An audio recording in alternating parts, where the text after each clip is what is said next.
Assalamualaikum warahmatullahi wabarakatuh. Bertemu lagi dengan Teacher Mesa di pembelajaran tema keempat mengenai globalisasi. Nah, kali ini kita akan membahas subtema 1, yakni globalisasi di sekitarku. Sebelum kita lihat lagi lebih banyak materi mengenai globalisasi, anak-anak teacher harus tahu dulu bahwa globalisasi berasal dari kata globe yang berarti dunia. Jadi, globalisasi bisa diartikan sebagai suatu proses yang mendunia. Dan secara umum, bisa kita artikan sebagai masuk atau meluasnya pengaruh dari suatu negara ke negara yang lain. Nah, jika sebelumnya di tema 3 kita belajar tentang teks eksplanasi, di tema keempat kita juga belajar mengenai teks eksplanasi yang tentu saja berhubungan dengan globalisasi. Seperti yang kita ketahui, teks eksplanasi adalah teks yang berisi tentang proses, bagaimana, dan mengapa mengenai suatu topik yang berhubungan dengan fenomena alam, sosial, ilmu pengetahuan, dan budaya yang terjadi dalam kehidupan sehari-hari. Ciri-ciri teks eksplanasi ada 2. Yang pertama, struktur terdiri dari penjelasan umum, sebab akibat, dan pendapat. Yang kedua, informasi yang dimuat berdasarkan fakta atau kenyataan. Nah, anak-anak teacher sudah paham kan mengenai teks eksplanasi? Bagus jika anak-anak teacher sudah paham. Nah, ngomong-ngomong soal bagus itu termasuk kata-kata apa ya? Ya, betul. Bagus adalah kata pujian. Kalau kita ingin memuji orang lain, kita menggunakan kata-kata pujian yang kita ungkaikan dalam kalimat pujian. Apa itu kalimat pujian? Kalimat pujian adalah kalimat yang berisi pengakuan mengenai kelebihan atau kebaikan orang lain yang diberikan untuk menghargai prestasi yang diraih oleh seseorang. Biasanya kalimat pujian ini disampaikan secara sopan, jelas, dan tidak berlebihan. Kata-kata apa yang bisa digunakan untuk memuji seseorang? Nah, kata-kata bagus, hebat, luar biasa, serta kata wah dan aduhai. Contoh dari kalimat pujian adalah luar biasa, semester ini kau meraih peringkat 1. Kata pujiannya terdapat pada kata luar biasa. Silahkan dilihat kata yang dicetak dengan warna merah. Contoh yang kedua adalah aduhai, indah sekali lukisanmu. Nah, kata pujiannya terletak pada kata aduhai. Bisa diperhatikan lagi bahwa kata pujian dicetak dengan warna merah. Tadi kita sudah berbicara mengenai kalimat pujian.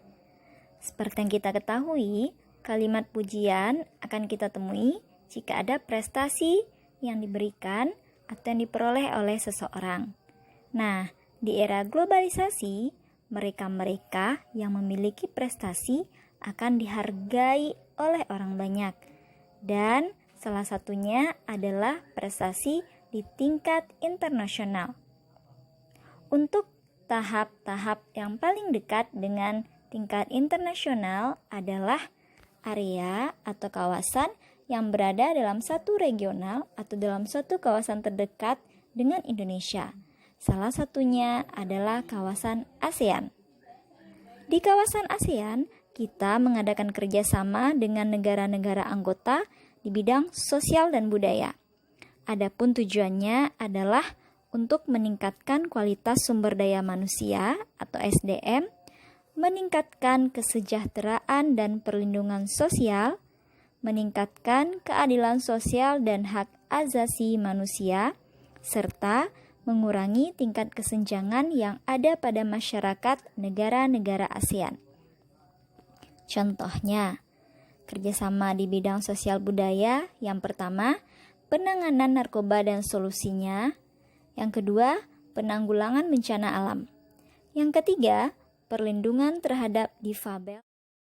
Yang keempat, acara-acara yang diadakan untuk mewujudkan kesejahteraan sosial. Yang kelima, penyelenggaraan SEA Games. Yang keenam, kerjasama untuk meningkatkan pariwisata. Yang ketujuh, diadakannya Kongres Pemuda ASEAN. Yang kedelapan, pertukaran acara program televisi. Dan yang kesembilan, misi kebudayaan dan kesenian dengan diadakannya Festival Lagu ASEAN. Yang keempat, acara-acara yang diadakan untuk mewujudkan kesejahteraan sosial. Yang kelima, penyelenggaraan SEA Games. Yang keenam, kerjasama untuk meningkatkan pariwisata. Yang ketujuh, diadakannya Kongres Pemuda ASEAN. Yang kedelapan, pertukaran acara program televisi. Dan yang kesembilan, misi kebudayaan dan kesenian dengan diadakannya Festival Lagu ASEAN. Kerjasama antar negara di ASEAN juga terjadi dalam bidang ekonomi. Adapun tujuannya yang pertama, mengisi kekurangan di bidang ekonomi bagi masing-masing negara yang mengadakan kerjasama. Yang kedua, meningkatkan perekonomian negara-negara yang mengadakan kerjasama di berbagai bidang. Yang ketiga, meningkatkan taraf hidup manusia, kesejahteraan dan kemakmuran dunia. Yang keempat, memperluas hubungan dan mempererat persahabatan, serta meningkatkan devisa negara. Nah, kerjasama ekonomi ini juga terbagi menjadi dua. Yang pertama, kerjasama ekonomi bilateral, yaitu kerjasama antara satu negara dengan negara tertentu, dan kerjasama ini hanya melibatkan dua negara. Yang kedua, kerjasama ekonomi multilateral, yakni kerjasama yang dilakukan oleh banyak negara. Nah, kerjasama di bidang multilateral ini juga dibedakan lagi menjadi dua. Yang pertama, kerjasama regional, yaitu kerjasama antara beberapa negara dalam satu kawasan. Contohnya, MEE atau Masyarakat Ekonomi Eropa. Yang kedua, kerjasama internasional, yaitu kerjasama antara negara-negara di dunia dan tidak terbatas dalam satu kawasan. Contohnya IMF, ILO, dan OPEC.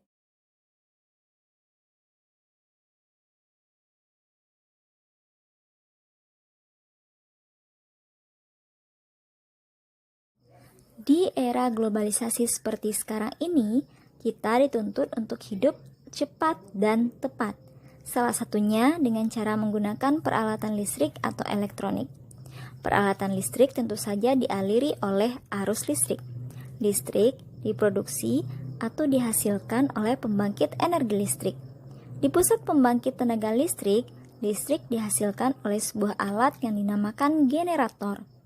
Generator digerakkan oleh turbin dari bentuk energi lain. Apa itu turbin? Turbin adalah sebuah mesin berputar yang mendapat energi dari aliran yang bergerak. Apa itu aliran yang bergerak? Aliran yang bergerak itu bisa berupa benda cair, bisa juga berupa gas. Salah satu sumber energi listrik adalah air. Air merupakan sumber energi yang murah dan mudah didapat.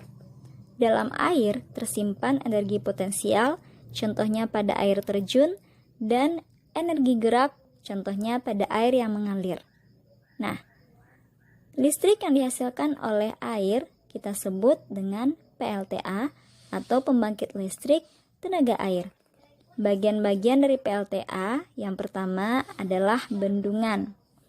Selain berfungsi menampung air dalam jumlah besar, bendungan juga memiliki fungsi seperti untuk perikanan dan untuk mencegah banjir. Bagian yang kedua dari PLTA adalah turbin.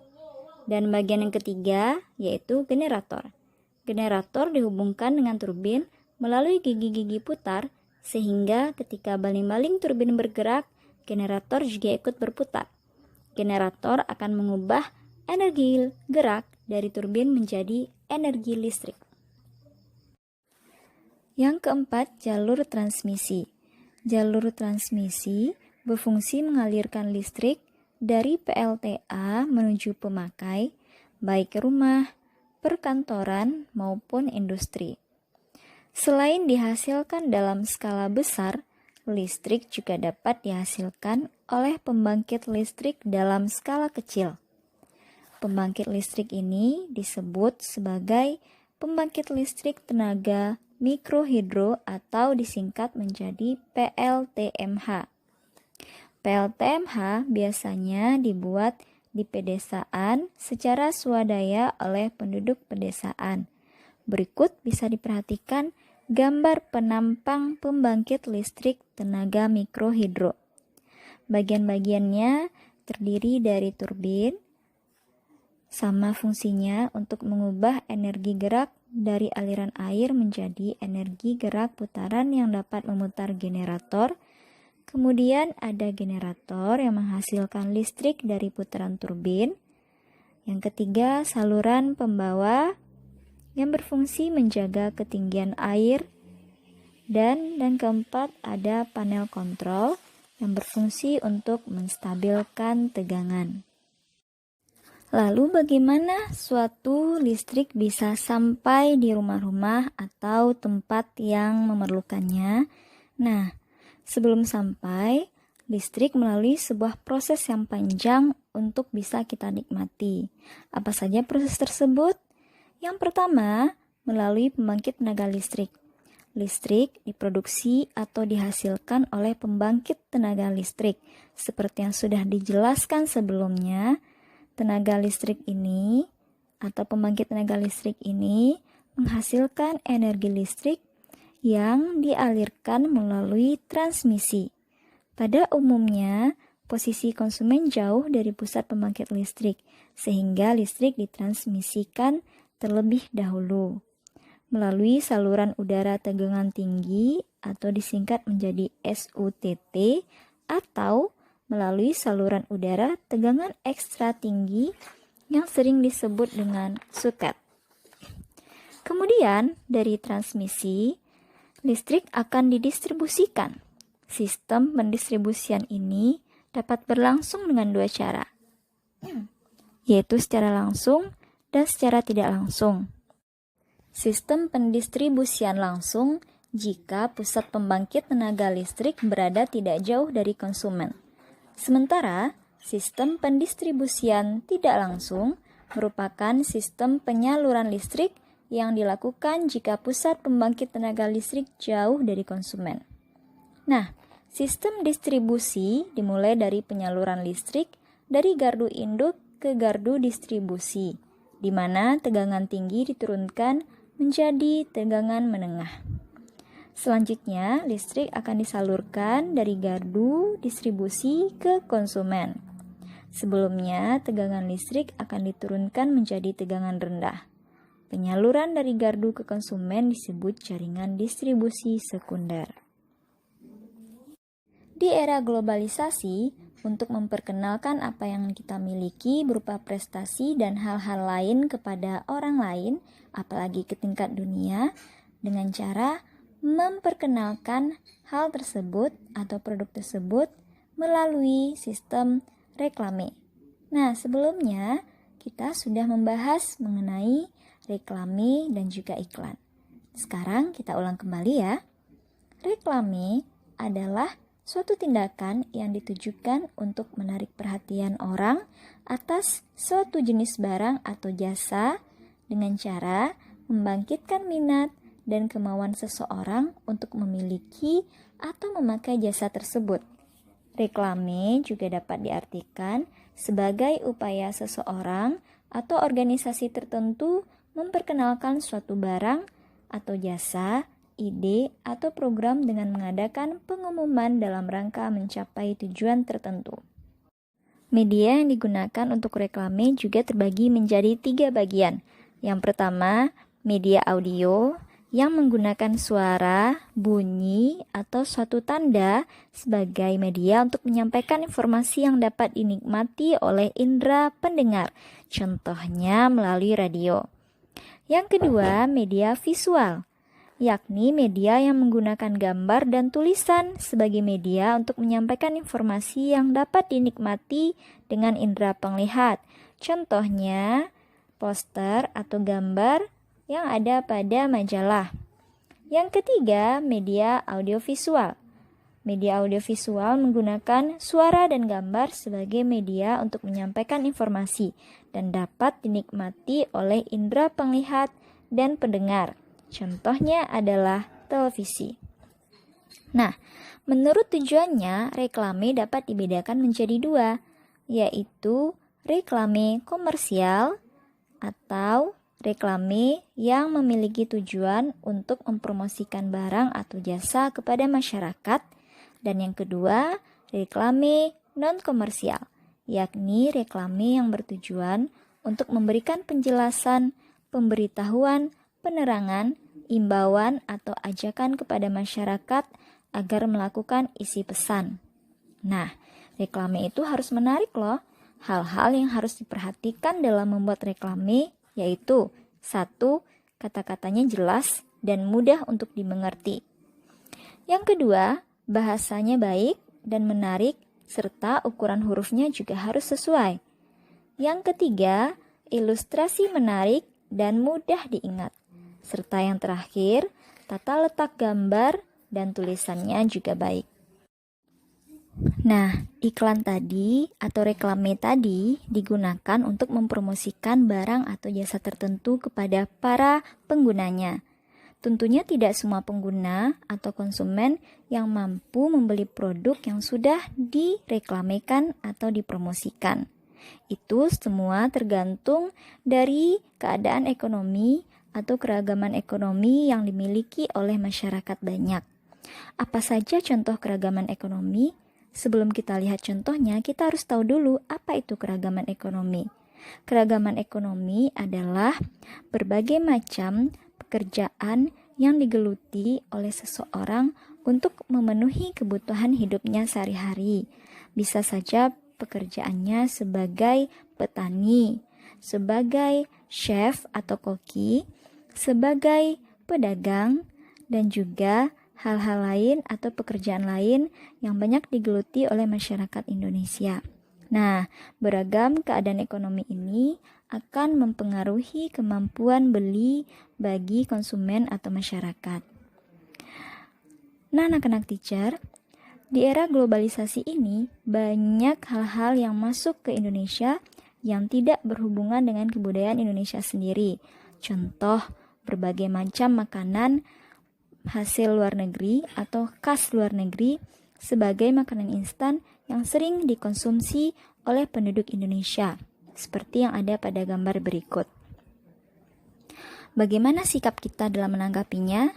Apapun yang terjadi, apapun bentuk produk yang masuk ke negara kita, sikap kita hanya satu. Tetap mencintai produk dalam negeri dan melestarikan apapun budaya kita yang ada di negara kita sendiri. Anak-anak teacher, terima kasih sudah menyimak video teacher.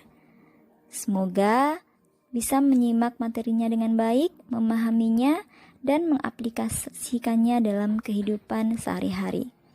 Jumpa lagi di lain waktu, tetap jaga kesehatan, jangan lupa cuci tangan, dan sampai jumpa lagi. Assalamualaikum warahmatullahi wabarakatuh.